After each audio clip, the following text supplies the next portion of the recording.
on today's episode of Wounds, Wisdom, and the Word. There's a Rihanna song. You remember the Umbrella song? Under my yeah. umbrella. Okay.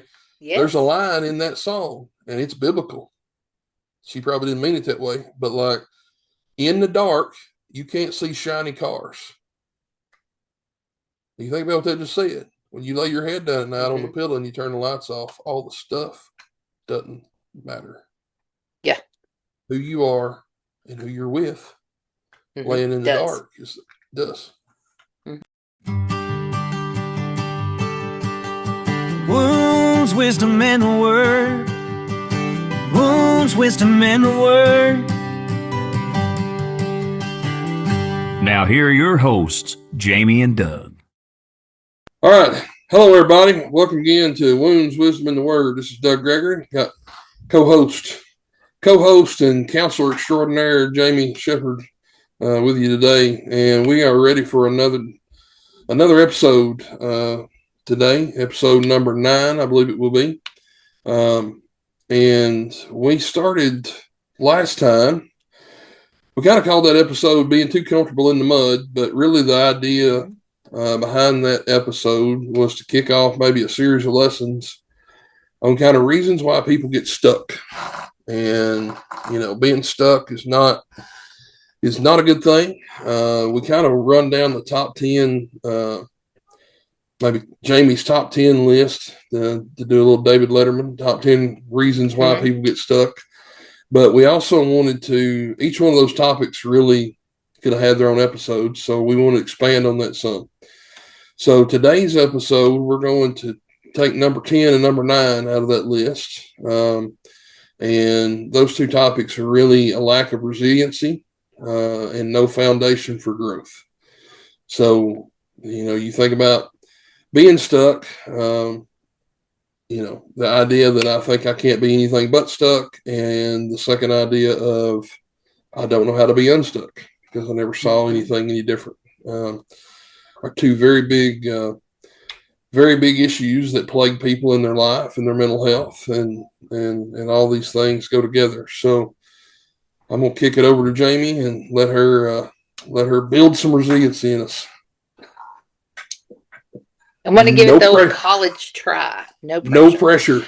I am going to also start with a disclaimer. My dog is asleep across from where I am currently sitting, and she's snoring. So if anybody hears some odd noises in the background, it's not me. So yeah,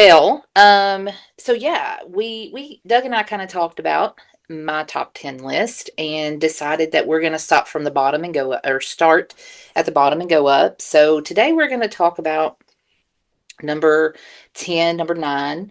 And I hope I remembered those correctly. But so the first one we're going to talk about is a lack of resilience, right? And I think I remember mentioning last week that I had made that at the bottom of the list because I'm not really sure that's not their first thought about why they are feeling stuck or are stuck, or that there's some kind of lack of progress. The other piece of that is not a lot of people know what resilience is or know it by that name, right? I think probably, to use an old school term, gumption, right? I actually kind of like that word, and I look for reasons to use it in a sentence. And, older people sometimes talked about, he ain't got no gumption, Well, that's really what we're talking about. And so resilience is, it's kind of defined as this idea of bouncing back from something really difficult. And in grad school, one of my final classes actually in my program, I had a group assignment that we had to read this article specifically about resilience, and we had to kind of discuss different, we got to kind of gather facts that stood out to us. And so, everybody kind of divided up sections of the article within the group. Well, the section that I had talked about the difference, or not the difference, but the misperception of what resilience really is, right? So, Doug, I'm going to ask you, just as a off the head kind of thought, off the top of your head kind of thought, is there a difference between bouncing back and coming back? Yeah, I think so, because I can, well, if something happens and I go into a drug addiction, I can bounce back. Mm-hmm. Like I'm replacing one thing with another. When I think about bouncing back versus coming back, bouncing is something that happens to you. You hit something and you bounce off of it, whereas Mm-hmm. coming is more intentional. Um, you Mm-hmm. know, Coming back is, I'm here and I don't want to be here. And what do I got to do to not be here, but not only not be here, but not come back here again? Mm-hmm. And those are different things. Well, absolutely. And, the other thing when I think about bouncing, right, the first thing that pops into my head is like a rubber ball, right? And if I've got this little rubber ball or even a basketball and I bounce it against a wall, what is that going to do? It's likely to Ricochet. just come right back to where I am, right? Yeah. So I think that bouncing back sort of gives this idea of, okay, well, I've had this really hard thing or this really big thing happen to me. I've been through this difficult season. I'm going to bounce right back, right? Yeah. That gives the impression that I'm going to go right back to where I was. And Well, that just, yeah, don't work. it just Well, and that's simply why is not true. we changed the name of our Monday night program. We started out with Recovery Through Christ.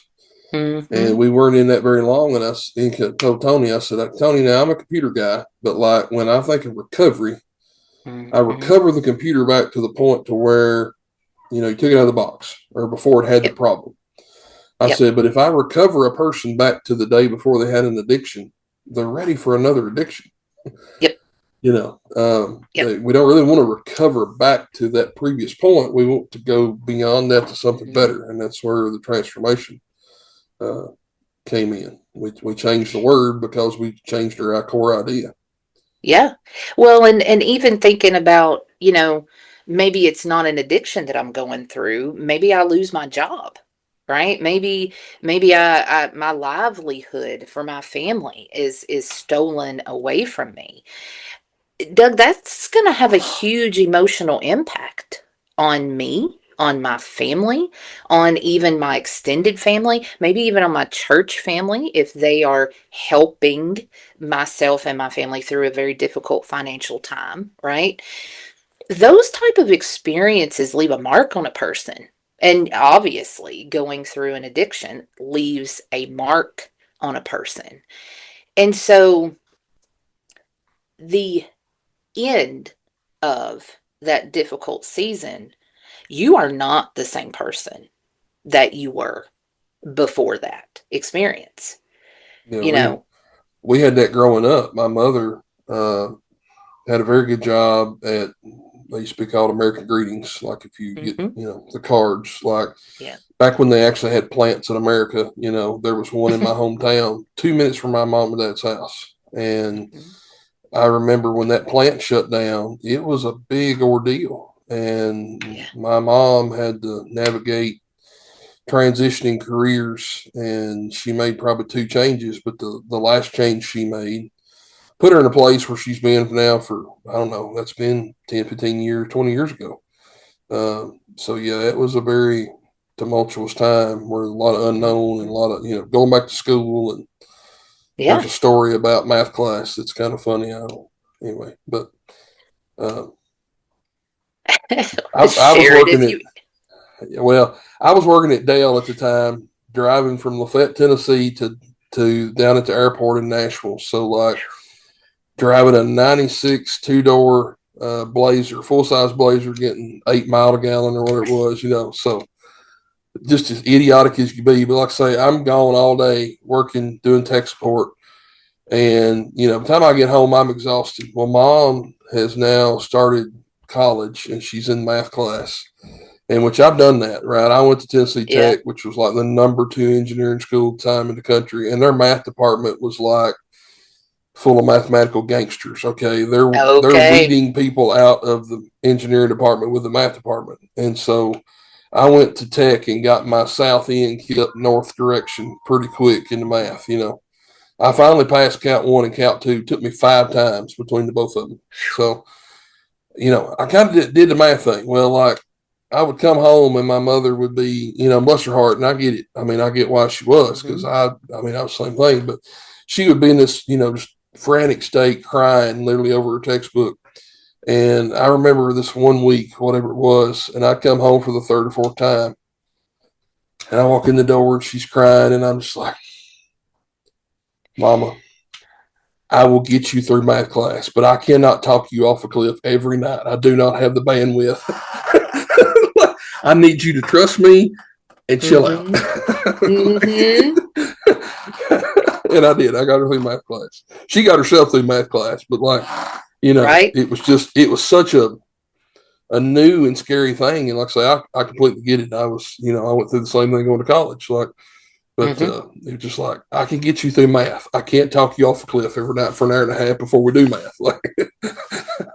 That does not create a good atmosphere for learning, ever. You'll probably kill me for telling that, but it's funny. Oh, well, what she don't know. No, I'm just kidding. But that it's a great example, right? That experience of that plant closing, it completely, it interrupted the dynamic in your home. Now, could we argue that it was interrupted for the better? Sure, right? Sure, we could. But it's still, things did not go back to normal after that, right? So that's kind of what we're really discussing, is the state of what a person considers normal. Now, by the way, normal is relative. Doug's normal is different from my normal, is different from somebody else's normal, is different from my dog's normal, who just sleeps all day. Normal is a setting on the dryer. Absolutely it is, right? By the way, the word we like to use in the therapy world is typical, right? We look at behaviors as typical or atypical, right? But bouncing kind of gives this false sense of, I can go back to normal after this bad thing has happened to me. And it completely glosses over the fact that these experiences change us. They change our perspective. They change our worldview sometimes. They, depending on the exact event, they change our sense of safety quite often, So the idea is more, for resilience, is more that it's about coming back, right? This really big thing happened to my family when my mom lost her job, but it didn't beat us down, right? My mom, she went and started school, and she found these other ways to get a job and to find herself a career. And my family, we were fine, right? You weren't the same, but you found the new normal that everybody became comfortable with, right? So that's probably the one big clarification that I wanted to make today. But the truth is, resiliency can be what a person is born with.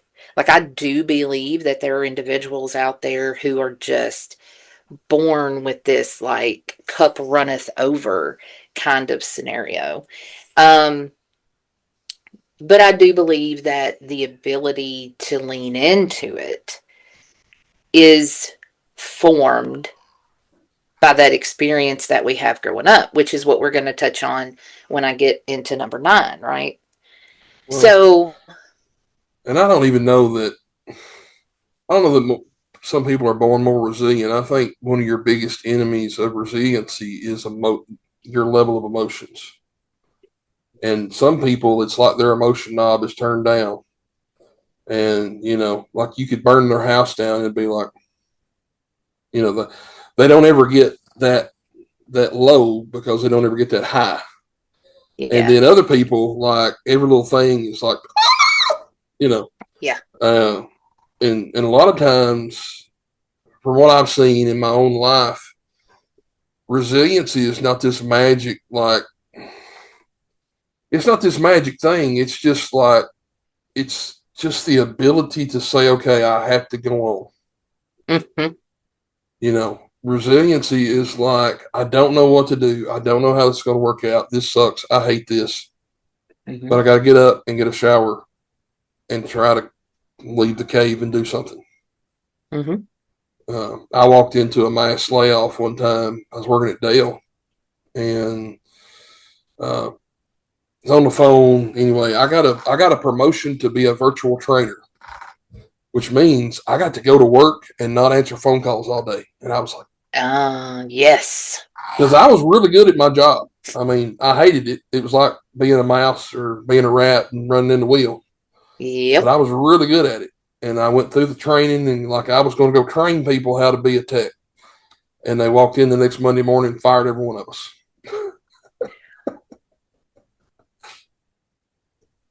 Wow. Give us $8,000 and fired 375 people. And then guess what you couldn't get for the next year and a half? A computer job anywhere. Because every time you walked in, temp agencies anywhere, you're like, oh, yeah, I worked with you. Because now we got. Oh, because everybody was in there. Mm-hmm. Every one of them. Gotcha. So, Well, and,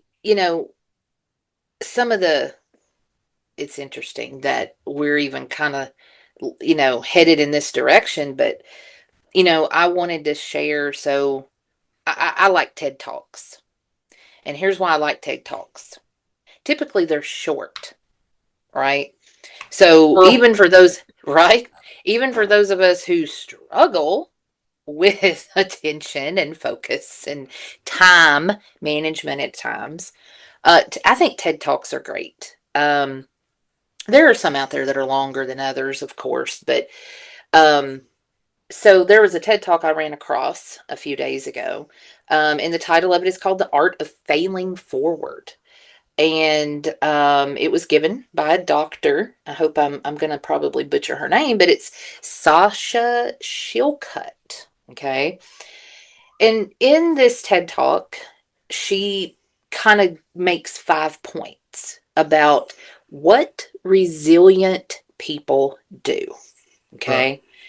And here they are in her order, not mine. So this is her 5 list, not Jamie's 10. Number 1, she says that resilient people share failures. And I would 100% agree with that, right? And it's not about walking around with this shirt on that says, I fail at everything or I'm a failure. It's about being able to talk to somebody else that might have failed at the exact same thing that you have failed at. Sometimes 2 heads really are better than one. I cannot tell you how many times I've heard these words come out of clients' mouths. I never thought about it that way. I never saw it from that perspective, right? And to me, that's one of the best things that I can do for a client is offer them an alternative perspective on whatever it is that we're discussing, And because that perspective opens up their own minds to other possibilities. That old adage, you can't see the forest for the trees, or you can't see the trees for the forest. I always get it backwards, but it's so true. Forest for the trees. Okay. If I'm in the middle of whatever situation that is troubling me, the only perspective I got is mine. Well, if you're in the military and you go do a mission, you know what they do when you come back from the mission? They debrief. Why do they debrief? Because you got lots of information over there that they didn't have. I mean, And it could Jocko be helpful Willink, to the next mission. Yeah, Jocko Willink, of course, he's built his own empire on the, he did the book Extreme Ownership, where they were on a mission. I may be about to butcher this, but they were on a mission and somebody died from friendly fire. Mm. And they're sitting around trying to figure out whose fault it is, because he's got to go into upper level brass meeting and be like, here's what happened, and whose head's gonna roll. Yeah. And going around the table talking about it, and it's like, well, it's my fault. And he gets down to the end of it and he's like, no, he says my fault. I'm the leader. And then he went into the brass meeting and basically went in there and said, you know what, my fault. And he thought, I figured I was about to get court-martialed, and instead I got a promotion because I was honest enough to say, screwed up. Yep. And to be honest, I think that's a good leadership trait. How do you learn from it though if you never talk about it? Mm-hmm. Yeah. And that's, if you were to go and watch this TED Talk, this doctor, toward the end, shares a very personal story, where, of a failure that, I mean, probably could have kept her from being a good doctor, be a successful one, and saving probably a whole lot of lives, right? I don't know anything about her on that kind of level, right? She's not somebody that I think is really well known or anything like that. I may be wrong, but I had not heard her name. I'll put it that way.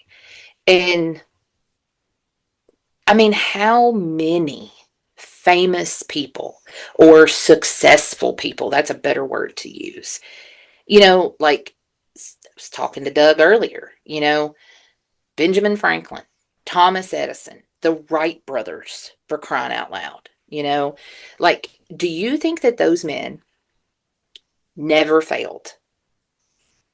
Do you think that every single invention that they ever made was a success? Well, I mean, I can speak to the Wright brothers. The reason they were finally able to be successful is they figured out how to build a model wind tunnel. And they built hundreds and hundreds of airfoils because they had no idea what they were doing. But they were able to make this rig where they could measure how much lift for a certain speed of air. And the reason they knew how to build the wings on the flyers is because they'd already failed a bunch. Yep. In a miniature scale, over and over and over again, really fast. Well, and like even names from our more modern, right? You got Bezos, you got Jobs, you got Gates, and even Musk, right? Elon Musk. You look at these men who have amassed fortunes. I guarantee you, you brought up the fact that Steve Jobs got fired from his own company, right? I mean, how does one do that, by the way? Probably some good information for me to know, since I'm my own boss. The cooler story is not how he got fired from his own company. The cooler story is how he went and started another company that basically was, I won't say it wasn't nothing, but it was like the way he swaggers back in there after he got fired. That's the story. That's the cool part. I'll let you research that one on your own. I will. I'll have to check that out. But a little pro tip. I know this is completely irrelated, but no, it is not. You were talking about YouTube videos, and sometimes they're hard to watch or longer. This is only in Google Gemini, but because Google Gemini is on the same platform as YouTube, you can take a YouTube link and drop it in Gemini and say, "Tell me about this video. Give me a summary." Okay. Noted. I don't know. That doesn't work on the other ones, but now it does on the old Google. Okay. So, anyway. Pro tip, right? Who knew they were? Yeah, nobody knew they was going to get those today. Sorry, derail us. you did not derail anything. I mean, to me, you know, all of these men, all of these inventors or entrepreneurs or, you know, successful stories, they're all going to have these five things in common, right? Again, number one being that they share failures. You know, number two that she listed was they turn vulnerabilities into strengths, right? Um, that one is maybe one that I would see as more difficult because people don't like being vulnerable. They don't like admitting that they even have a vulnerability because that might get attacked. Number three, they normalize failure. I mean, to me, that that definitely describes the Wright brothers. You know, why would they continue time after time after time if they were uncomfortable failing? Yeah. Steve Jobs, another name that, you know, I think embodies that as well. Number four, they seek feedback. So bouncing ideas, even in those conversations where you're sharing your failure, right? Like, hey man, what do you think about this? Or you got any ideas about how I could maybe do this differently next time? Yeah. And number five, kind of per the title of the video, is that they fail forward. And to me, what that really means is you learn lessons and you're less likely to repeat mistakes, right? And I think that's about, first of all, owning the fact that you failed and then saying, don't really want to repeat this failure again. So how do I learn from this? How do I push myself forward away from this mistake Well, again? the failure is not wasted if you learn something. Mm-hmm. And the other thing is, some of those lessons, you can't learn them any other way. Yeah. I mean, how do you learn, you know, I don't remember the exact specifics of the story, but you mentioned Elon Musk, and like he was one of the founders of PayPal, and PayPal gets sold and he's got a ton of money. And so what do you do when you sell a company for $1 bajillion? You know, you buy a private island, you go somewhere, and no, he starts a car company and he starts a rocket company. And basically, if you're familiar at all, and I don't remember all the specifics, you can go look it up, but like they blew up the first couple of rockets, you know, like on accident. Whoopsie. Uh-oh. And like when they finally had the last, there was a moment where we're like, okay, this is it. This is all the money we've got. If this don't work, we're sunk. And it finally worked.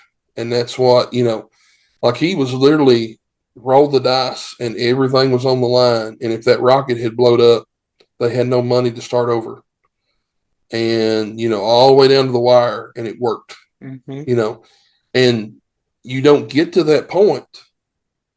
You don't get to the point where it works if you don't, I mean, it's one of those things. If you do what you know that always works, you're not doing anything any different. Mm-hmm. You know, I've made knives, and I make all kind of, you know, like this right here is what I call a pocket toolbox. Okay. I started out, the first ones I made were plastic, and they hurt your leg because they poke you in the leg. And like this is a wallet I made. The first ones I made with a binder clip and some plastic that I 3D printed. Like, you know, you don't do it right the first time, but it only gets better when you do it more often. Oh yeah, I even think about, you know, sewing is something that I love to do. I don't make enough time for it, but I love to do it.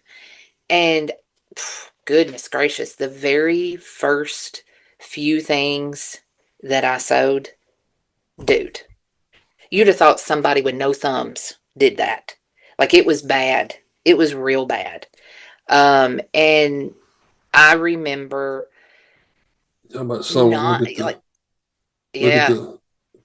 I've got a machine now, and it's a not on a machine, but like it's a hand crank deal, and it's like ka chunk, and it's just like something, you know, something therapeutic about it when you're like, yeah, Well, I've made a couple baby blankets, for, babies, new babies at church. And more recently, like some good friends of ours, their daughter turned 1 and she likes strawberries. Right. Right. And I'm not going to say I have perfected the art of making what's called a ragtime quilt, but every one that I make Gets better. looks better than the Mm-hmm. last one. And, like I was super proud to see, to see her open that bag. And, it had strawberries on it because that's one of her favorite, she likes the colors, the red and the pink and whatever. But, you know, I would have never gotten to that place had I messed up the first time and been like, whoop, can't do this. I'm done. I'm selling the sewing machine. I ain't touching this anymore. Right. Yeah. It's in I think it's easy for us to apply that logic when it's something we really, really, really want, or we really, really, really want to be successful at, or we really, really, really want to just to learn how to do it. Well, and what you're getting at is that when it's hard and when it, pardon my French, when it sucks, the Yep. thing that drives you through, I don't know a lot about the Navy SEALs, but apparently somewhere down through the history of the SEALs, they embrace the motto, embrace the suck. All right. Because I mean, they're in, they may be in the water for long periods of time. It may be cold, it may be blah, blah. And it's like the sooner, kind of the idea I think behind that mentality is the sooner you get over the fact that this isn't good, we all know it's not good. And the sooner you like quit frantic and being worried about the fact that I'm cold or I'm this or I'm that and get to work, the sooner you get done and you get out of the, Yeah. Yep. Well, and when I think about, I just feel like that all of this that we have been talking about is, if anybody out there listening goes in their own mind to the most successful person that they know. And by the way, successful here doesn't mean like it's not about a dollar sign. Um, but can it be? Sure, But can it just be somebody that's, very educated? Can it be somebody that's gotten promoted at their job, or who, whatever you see as successful? If we go to that person, they probably check most, if not all, of these boxes. Like all of this stuff that we've been talking about just points in a direction toward them. And, you know, I also believe there are more than enough biblical examples. The two that always come to the top of my mind are David and Paul. Saul to Paul. David, he made some mistakes in his life. And he was still successful. Yeah. And That Saul, scene, yeah. that scene where David is like, tore his clothes and fasting and he's praying over the child. Yep. And then he realizes that the child's passed and like the servants are scared to tell him. And he jumps up, cleans himself off, changes his clothes and goes and eats. And everybody's like shocked, like they didn't want to tell him because they're figuring like he's going to go nuts. Mm-hmm. And he doesn't. And they're like, why are you eating now? And he said, because the child can't come back to me, but hopefully I can go to him. Mm-hmm. I'm highly paraphrasing, but just Yes. And I think you talked about earlier about perspective, and I think that's the best thing a counselor can do. And I also think a lot of times that's the superpower. That's the superpower that being a Christian gives you and it doesn't take cancer away. It doesn't take, illness away. It doesn't take, doesn't take the hardship away, but like when you can see it from a bigger perspective. You know, my life on earth may stink, but I get to go and live an eternity beyond this life. You know, perspective is a superpower. Like I got a phone call yesterday from a brother that I love dearly. And I didn't even realize this guy was a high school dropout at one point, and he's getting his bachelor's right now, and he's been struggling because if you've been through college, it's hard. I mean, it's just anyway, especially being a father, being a full-time minister, being all the things plus doing that, and basically his guidance counselor, it's not the word, but you know, academic advisor was like, do you understand that, you know, you've got only a few more classes left. You make A's in those classes, you're going to graduate, you know, not magna cum laude, summa cum laude, or whatever it was, like top 1 to 5%. Like you're going to graduate with honors and have the tassels and blah, blah, blah. And he was just in tears because a lot of reasons, but like in that instant, because of a new perspective, this thing that's like, man, I don't know if I can do it, and I don't know if I'm any good at it, and I don't know, blah, blah, blah. His perspective shifted to I'm killing it. You know, because a lot of times we can't see who we are and what we're doing, you know. I'm told. Well, because, I mean, honestly, Doug, we can't see who we are because we're too focused on who we aren't. Right? We choose to look at all of the places in our life where we fail or where we're not meeting standards, or, you know, if he had been always a straight A student and maybe he struggled with something and oh my goodness, he's got a B in that class. Like if he's overly focused on that B and sees that as a failure, how does he see all of the A's? Yeah. Well, my oldest son, okay, is brilliant. I mean, I just, and I forget what it was the other day, but come in and my wife told me, it's like, he's got a 77 or got a 77 on a test or whatever. And I was like, good. And he kind of looked at me and I'm like, he gets to see how the rest of the world lives. Because everything else is like 99s and 100s. And I mean, he just, it's just, he has that gift, you know. And like, you know, there's been one time, I think he brought home a B one time. And I'm like, okay, I'm not mad at that. No. You know, because it's good for you to struggle in something and work through it, you know. Yeah. Well, and you know, I think I told you earlier, all of these things, like these 5 things I named off, and even everything else we've talked about, it is the exact opposite of perfectionism, right? And perfectionism, Doug, we are imperfect. We're imperfect people. We're imperfect beings.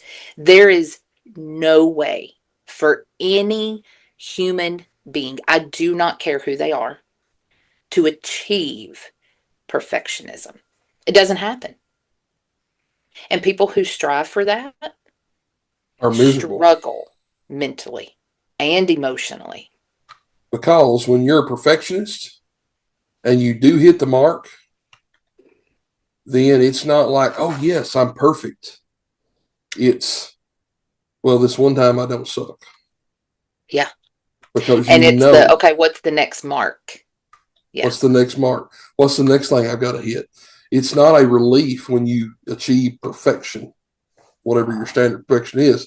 It's actually worse because you know how much work and you know how many like variables and things that like had to fall in place to get this thing perfect. And oh my gosh, I know I can't replicate that somewhere in the future. And I guess we haven't made the link. We've been talking more maybe about resiliency than no foundation for growth. But like, yeah, I was thinking about that too. But I mean, the two links together. Go ahead. Sorry. Yeah. No, you can. Well, Probably. I have a feeling we were going to say the same thing. So the two link together because if you have no foundation for growth, the thing that will gain you the foundation for growth is being resilient. yep. Being, And I'm really, tired of this. yeah. Well, and when I made that list, like where my mind really went was this has never been modeled for me, right? This has not been something. And this is about change, right? Or even on topic today of resiliency, or being resilient. Like if I've not had an individual in my life, i.e. a parent or another adult that that I'm close to, if they've not shown that to me, then how do I even know what I'm looking for? Mm-hmm. Right? So if I've had parents who have never changed, they've lived in the same house for 100 years, they've worked at the same jobs for 50 years, they've eat the same meals, they've worn the same clothes, and I know that people's like, oh, that's such an extreme example. No, it's not. Okay? I'm making a It Travis is Tritt. not. Where corn don't grow. Yep. Yep. And I'll say this, like there are some families out there where the children are just not exposed to trials or tribulations that Yeah. the parents have faced, right? In other words, the children have been very sheltered and have grown up in a bubble to believe that, oh, mom and dad have never struggled. Well, first of all, that's a whole nother segment, right? I We ain't never gonna step saw off mom and into daddy that fight. deep well. Right? Oh my Lord. I hate hearing that, by the way, from couples. I absolutely hate it. So sorry. Just a little truth there. Just a little truth. No, they didn't fight. They just silently hated. They just silently resented each other 18 hours of the day. Yep. Mom and daddy's marriage was perfect, and I just don't understand why mine's not. Because the reality is mom and daddy's marriage wasn't perfect either. But anyway, Well, okay. What had happened was what happened was you was misinformed. Okay. So, but yeah, I mean, if you have grown up in a house, okay, back to your example with your mom. You watched your mom go through losing that job, and you were very aware, you were more than old enough to understand how it affected your family. But like you saw your mom change with the times, right? You saw her make adjustments to, okay, well, if that job's gone, I need to find another one. I may not know what that looks like, but I'll find it out, right? I'll figure it out along the way, and I've heard of stories where I hate to harp on job loss, but man, it can cause yes. It can just especially cause so men. many issues. What you say? Because a man don't walk up to another man and say, "Where are you from?" Or sometimes even "How you doing?" The first thing when a man meets another man, well, the first things he'll ask is, "What do you do?" Yep. Why is that?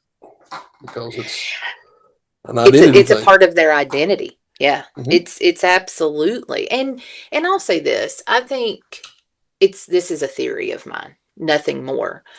But, I think it kind of even goes back to how God created men, right?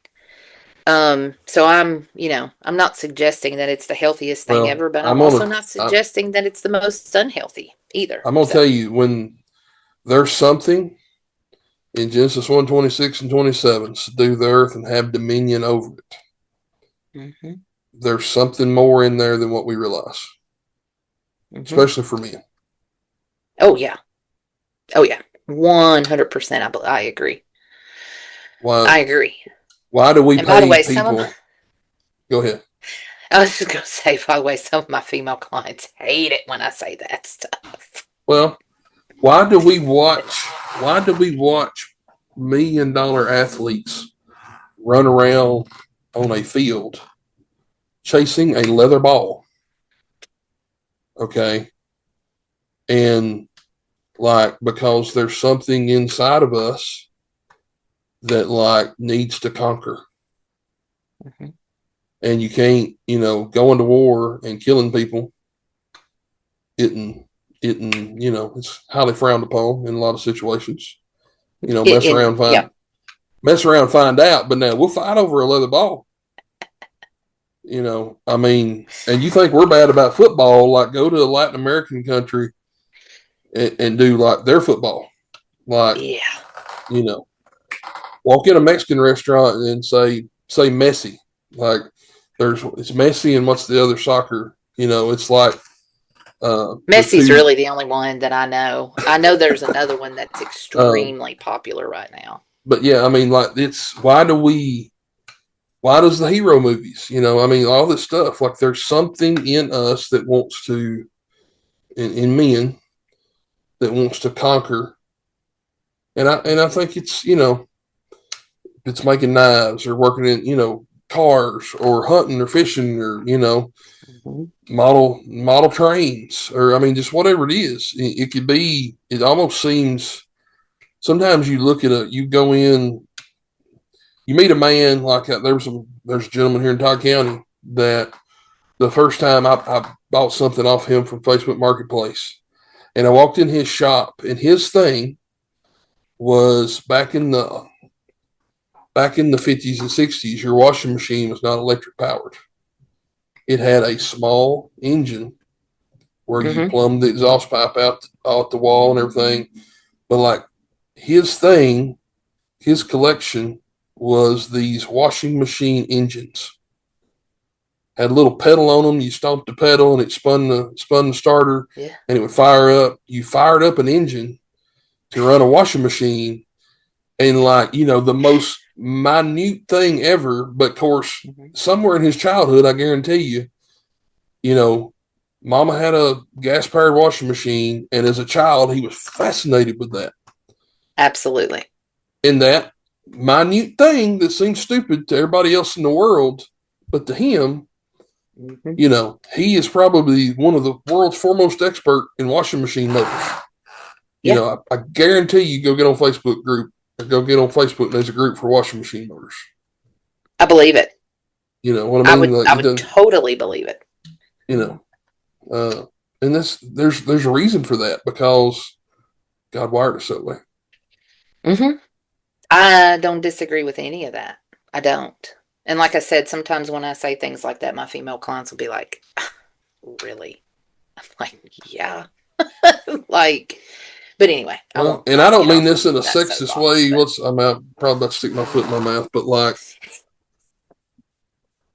part of the desire to, like, I would say conquer, to have a kingdom. The biggest acquisition in any man's kingdom is the queen. Okay. The biggest acquisition in any kingdom is the queen. Kind of reminds me of Sammy Kershaw's song, Queen of My Double Wide Trailer. With the polyester curtains and, But I mean, you think about it, like, he can have, there's a Rihanna, and while we're just going completely squirrel, there's a Rihanna song. You remember the Umbrella song? Under my umbrella. Okay. Yes. There's a line in that song, and it's biblical. She probably didn't mean it that way, but like, in the dark, you can't see shiny cars. You think about what that just said. When you lay your head down at night on the pillow and you turn the lights off, all the stuff doesn't matter. Yeah. Who you are and who you're with, laying in the dark, does. It's brilliant. It is. I will absolutely agree with that. I mean, it's, that's the way my squirrel brain works. It's like, I mean. Well, but I don't necessarily know that even all this is squirrel stuff, right? Because we could totally go back to our foundation idea on that. You know, what did we see from our parents? Did we see people who worked together? Did we see people who argued all the time? Did we see people who might as well have hated each other's guts for all of all of the interaction that they really did? Like, you know, I think example is probably the top way that anybody learns anything. Oh, yeah. And that's Well, not me dispelling or disputing book learning or teaching or anything like that. I think all of those things are important, but it's about what we witness. well, and that's like, if you go back through all my Facebook posts, which I don't do, I mean, it's boring, but like, there's 4 or 5 different times where I have posted this thing that nobody even half understands what it is. But like at the bottom of it, it'll say, and Roger Gregory would be proud. Mm-hmm. Because what I'm saying there is that I watched my dad. My dad was the most mechanically inclined person I've ever seen in my life. Mm-hmm. I've seen him do things that just, in a shop environment, like working on something, fixing something. I mean, would just like absolutely stand there like, how did you do that? You know what I mean? And when Yeah. I have one of those moments, where I figure out like how to do the thing that I don't know how to do, and it just like it clicks and it comes and then it works. What I'm saying with Roger Gregory would be proud is it's like this matches Mm-hmm. What this you saw him thing. do. If I was a kid standing here watching me do that, I'd be like, Yes. and I mean, I remember one time I had to get a fence post out of the ground, and I wound up, didn't have a tractor, I wound up drilling a hole through it, sticking a pry bar through it, and then dragging a 4-jack out there and jacking the pry bar up to rip the fence post out of the ground. It worked. And I'm like, Roger Gregory, be proud. Because there's no manual that says, hey, drill a hole in the fence post, jam a Right. crowbar through it, and jack it up the 4-jack. But like, these moments where you like Mm-hmm. figure out, and I don't know, it just, that's what tickles my neurons. But like, that's what you're talking about. You see that pattern growing up, and then positive or negative. Yes. You repeat it. Yep. Well, I think that's probably If you ain't got a about all that I foundation by have. now, we can't help you. Yeah, I think we've probably I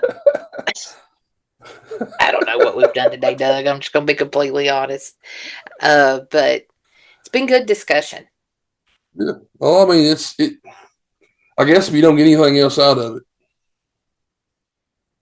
you can endure anything you want to endure. Yeah. If you want to be better. You can do that too. We haven't technically read a Bible verse. So like John 5. Okay. John 5, Jesus, I'll start verse 1. After this, there was a feast of the Jews, and Jesus went up to Jerusalem. Now there was in Jerusalem by the sheep gate a pool in Aramaic called Bethesda, which has 5 roof colonnades, porches, basically is what that is. Mm-hmm. In these lay a multitude of invalids, blind, lame, and paralyzed, and one man there who had been invalid for 38 years. And when Jesus saw him laying there and knew that he had already been there a long time, he said to them, do you want to be healed? What a question. Mm-hmm. Asked by the Son of God himself. Notice the answer. Okay. Do you want to be healed? In verse 7, the sick man answered him, sir, I have no one to put me in the pool when the water stirred up. And while I'm going, another steps down before me. He didn't answer the question. Mm-hmm. Do you want to be healed? It's a yes or no question. And his he gave answer all of the was, reasons why he couldn't be. Right? Do you want to be better? Do you want to persevere? That is a separate question of how am I going to get through this? Yes. Because you will never find the how if you don't have the want to. Correct. I want to be better. I want to change. I don't have any idea what it looks like, but like I've shared before, like I got to a 2025 is a year that changed my life. My life is not completely different now, but my life is 1,000,000 times better now. And when I say that, I'm not talking about I'm living in the same house, I'm with the same wife, I'm with the same kids, but like internally, I am different because I kind of had this moment, like I'm tired of this, and I don't care what I got to do. We're gonna land on the shore, burn the ship, and we're going right. Mm-hmm. And if you don't get anything else out of this, perseverance is simply saying, I don't know how. I don't even at the moment care how. I just want Yep. it. Yep. Right? Because you can't take the next step and the next step and the next step. You got to have that I want it to book the appointment for counseling, to watch the video, to do the research, to go be vulnerable and ask somebody a question. Right? You never fail without the willingness to try. Something has to carry you through all the suck. Mm-hmm. And it's that want to that will get you through the unpleasant parts of the journey. Mm-hmm. So, I don't know. Maybe that's helpful. Hope it is. All right. What are we doing next time up our list? I don't know if you got the list in front of you or not. Maybe I put you on the spot. Don't have the list in front of me. I'm trying to remember what was even next. I'll have to get back to you on that, Doug. Okay. I was unprepared. That's all right. I know I stuck you on the spot. I didn't have it either. So, all right. But makes me feel better. Next time we'll try to get you unstuck again. Mm-hmm. We're just going to go up the list if that's helpful. Yeah. I can't remember what the last or what the next few groupings were. But it'll be good. It'll be good. Yep. All right. Well, it's almost Christmas time. I hope you're ready for Santa Claus because he's coming whether you like it or not. Mm-hmm. Hope you ain't on the naughty list. If you are, you need some perseverance. Get off of it, okay? Yep. You look at it as I'm going to get cold to heat my house. Yeah, right? That's a perspective change on that. You need a new foundation for growth. Mm-hmm. And maybe God some bless new you. underwear and socks too. Anyway. All right. God bless. Love y'all.